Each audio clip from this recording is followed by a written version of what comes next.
गांव के एक मंदिर के पास दो गरीब भिक्षुक रहते थे। एक दिन गांव में आंधी आ गई और बहुत जोरों की बारिश होने लगी। दोनों ही भिक्षुक गांव की सीमा से लगी एक झोपड़ी में निवास करते थे।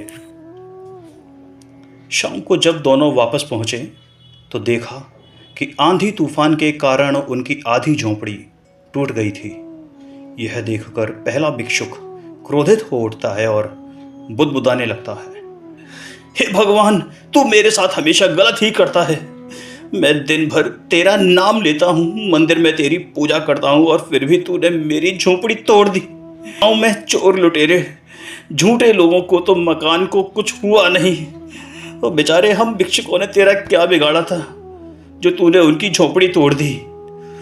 ये तेरा ही काम है, हम तेरा नाम जपते हैं और तू हमसे प्रेम नहीं करता। तभी दूसरा भिक्षुक आता है और झोपड़ी को देखकर बहुत खुश होता है और नाचने लगता है। कहता है, भगवान, आज विश्वास हो गया, तू हमसे बहुत प्रेम करता है, कितना प्रेम करता है, हमें आज विश्वास हुआ है। ये हमारी आधी झोपड़ी तूने बचाई है ना, वो तेरे ही कारण बची है, वरना इतनी तेज आंधी में, तूफान में तो पूरी की पूरी झोपड़ी ही उड़ जाती। ये तेरी ही कृपा है जो अभी भी हमारे पास सर ढकने को जगह है। निश्चित ही ये मेरी पूजा का फल है और कल से मैं तेरी और पूजा करूंगा। मेरा तुझ पर विश्वास और भी बढ़ गया है। एक ही घटना को एक ही जैसे दो लोगों ने कितने अलग अलग ढंग से देखा। हमारी सोच हमारा भविष्य तय करती है। हमारी दुनिया तभी बदलेगी जब हमारी सोच बदलेगी, और यदि हमारी सोच पहले वाले भिक्षुक की तरह होगी तो हमें हर चीज़ में कमी ही नज़र आएगी, और अगर दूसरे साधु की तरह होगी तो हमें हर चीज़ में अच्छाई दिखाई देगी।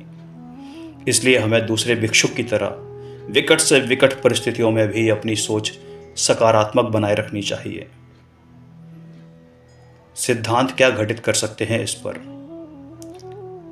सबसे पहले तो भगवान कभी किसी की भक्ति से प्रसन्न होकर ना तो अनुकूलताएं देते हैं और ना ही किसी से नाराज होकर उसको प्रतिकूलित वातावरण देते हैं।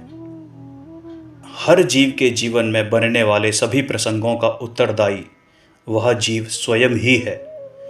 जैसे जीव के परिणाम और वैसा ही उसका फल, ये अनादि निधन शाश्वत सत्य है। एवं जो जीव पूर्व में किए परिणामों के फलों को समतापूर्वक सहन करता है, वह वर्तमान में अनंत पापों से और भविष्य के दुखों से भी बचता है। और जो आकुलित होकर मात्र दुखी ही रहता है, वह भविष्य में भी तीव्र वेदना को सहता हुआ अनंत परिभ्रमण करता है।